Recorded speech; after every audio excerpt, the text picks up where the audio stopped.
वो सपना अब हम जल्द पूरा करने जा रहे हैं। पूज्य फूल सिंह जी महाराज ने अपने जीवन शैशव काल में वो चाहे तो सब कुछ करते थे, व्यवहार अर्पित कर सकते थे, संपत्ति खड़ी कर सकते थे, लेकिन उन्होंने इस हिंदू समाज के लिए तन तन दिया।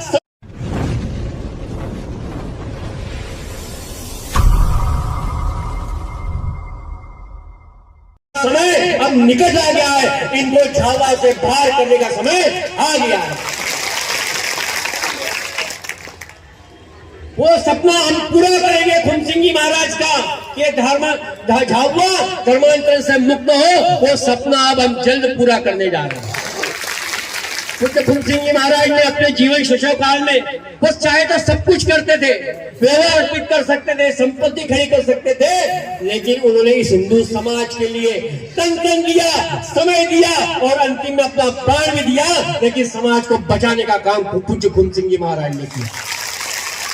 वो आज जो झाबुआ जो जागृति की ओर जो दिख रहा है, गांव गांव में हिंदू का जागरण हो रहा है, गांव गांव में पूज्य महाराज जी के नेतृत्व में ये सत्संग का काम हो रहा है, वो पूज्य फूल सिंह जी महाराज के ही देन है, जो आज हमें इस झाबुआ में अलग जगा रहा है। और ये अलग अब हमारे साथ जगती रहेगी। और जिस प्रकार से भी हमने देखा कि जो मेला पिछले 4-5 सालों से जो लग रहा है, इसका उद्देश्य भी यही था। जिन पादरियों ने जो मेला लगाया था, उनका उद्देश्य था इस मेले के अंदर इस वनवासी समाज को एकत्रित करो, इस आदिवासी समाज को एकत्रित करो और धर्मांतरण का जो कुचक्र फैलाने का काम इस मेले के माध्यम से पादरी के मेले में जो चलता था, अब इस मेले के अंदर धर्म का जागरण चलेगा और हिंदू को बचाने का काम चलेगा। और ये काम पूज्य कमल सिंह जी महाराज के नेतृत्व में और यहाँ विश्व हिंदू परिषद के कार्यकर्ता के नेतृत्व में हम सड़क लगाकर जागरण का काम करेंगे। बंधुओं, 22 जनवरी को हम रामलला के भव्य मंदिर का 1 वर्ष पूर्ण करने जा रहे हैं।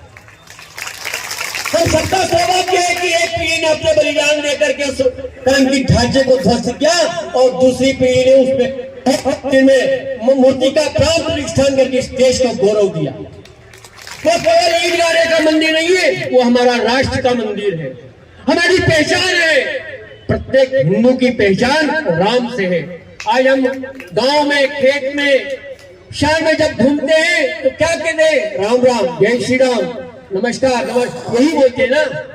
और जब मरते हैं, जब अंतिम समय में जब जाते हैं, तब भी हम राम राम करके ही जाते हैं। उनके जीवन से हमको प्रेरणा मिलती है, उनके जीवन से हमको समरसता का संदेश यदि मिलता है तो भगवान श्री राम के जन्म जीवन से हमको समरसता का संदेश मिलता है। कि एक राज को उन्होंने गले लगाया, माता शबरी के झूठे बेर भगवान राम ने खाए तो समरसता का संदेश दिया। कोई अगड़ा नहीं है, कोई पिछड़ा नहीं, हम सब सहोदर भाई हैं, ये संदेश भगवान राम ने समाज को दिया है। आज जिस प्रकार का वातावरण इस देश के अंदर चल रहा है, समाज को जो तोड़ने की योजना चल रही है, हम सबको इसको ध्यान देने की आवश्यकता है। हमारे भी कुछ लोग हिंदू इस काम में लगे हुए, उनसे हमको सजग रहने की आवश्यकता है, उनसे हमको सतर्क रहने की आवश्यकता है। और सजग और सतर्क तब रहेंगे जब हम गांव गांव में जाएंगे, हम गांव गांव में समाज की वस्तु स्थिति को जब समझेंगे, तब हमको ध्यान में आएगा कि हम जिस जागरण के लिए लगे हैं, जिस काम के लिए लगे हैं, उस काम में यहीं के किसी एक व्यक्ति का योगदान ऐसा है कि जो पादरियों चर्च से मिला हुआ है। ऐसे व्यक्ति की हमको पहचान करना है। यदि वो समझता है तो समझाओ, वो यदि मानता है तो मनवा लो, और नहीं तो हमारा जो काम है वो करके आओ। अब इस समाज के अंदर इस प्रकार का कोई गद्दार दोबारा खड़ा ना हो जो चर्च के साथ हाथ मिला के धर्मांतरण के काम में लगा हुआ है। या हमको सतर्क रहने की जरूरत है, हमको सजग रहने की जरूरत है। और हमको ये सतर्कता सजगता तब आएगी जब हम गांव गांव में हिंदू नेतृत्व खड़ा करेंगे, गांव गांव में सत्संग करेंगे, गांव गांव में हम फालिये में जा करके जब समाज की वस्तु स्थिति का जब अवलोकन करेंगे, तब हमको जाकर के ध्यान में आएगा। जिनको हमको लगता है जो सहजता से अपनी घर वापसी कर रहे हैं, समझाइए कि हमारे पूर्वज कौन थे, हमारे ऋषि मुनि कौन थे, फूल सिंह महाराज जी कौन थे। ऐसे लोगों को समझा करके जिनकी हम घर वापसी कर सकते हैं, उनकी घर वापसी करेंगे। जिनको हम रोक सकते हैं, उनको रोकेंगे, और जो चले गए हैं उनको हम ले करके आएंगे, पर ये काम पूरा करेंगे। जिस प्रकार से आज ईसाइयों की चुनौतियां हमारे सामने हैं, उसी प्रकार से आज हमारे मुस्लिमों की भी चुनौतियां हमारे सामने हैं। जैसे महाराज जी ने कहा कि लव जिहाद के माध्यम से जो शिकार करके धर्मांतरण कर रहे हैं, उनसे भी हमको सजग होने की आवश्यकता है। आज हमको ध्यान में आता है, समाज भी बजरंग दल विश्व हिंदू परिषद की तरफ आशाभरी निगाह से देखता है। यदि हमको कोई बचाएगा तो बजरंग दल का कार्यकर्ता बचाएगा, बजरंग दल का पदाधिकारी बचाएगा। इस प्रकार का विश्वास समाज के अंदर जगाने का काम हमने किया और विश्वास ही नहीं जगाने का काम किया है। ये संगठन के कार्यकर्ताओं का एक दृढ़ संकल्प भी है कि हम किसी को ईसाई बनने नहीं देंगे और किसी को हम धर्मांतरित होने नहीं देंगे।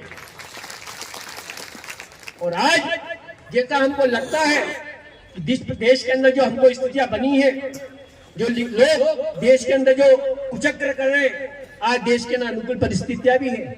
आज हमारे देश को, हमारे भारत के अलावा विश्व में जो सम्मान मिल रहा है, इसके कारण भी कुछ लोग उसको पसंद नहीं कर रहे हैं। उसका कारण है ये समाज जग चुका है। नहीं तो पहले समय हिंदू हिंदू हिंदू हिंदू नहीं बोलता था अपने आप को, लेकिन 6 दिसंबर 1992 के बाद हिंदू समाज के अंदर जो परिवर्तन आया है, जो हमारे समाज के अंदर जो जागरण हुआ है, उसका परिणाम है कि आज हम देश के अंदर जो देख रहे हैं, जो एक परिवर्तन का जो युग देख रहे हैं, आज हमारे देश के अंदर एक सांस्कृतिक बदलाव आ रहा है। उज्जैन के अंदर जो हम जब दर्शन करने जाते हैं, महाकाल दिव्य लोक के अंदर परिवर्तित हो गया। हम काशी विश्वनाथ को जब देखने जाते हैं तो वो भी उसका परिवर्तित हो गया है। आज हम अयोध्या के अंदर जाते हैं तो पूरा विश्व का हिंदू अयोध्या के अंदर दर्शन करने के लिए आ रहा है।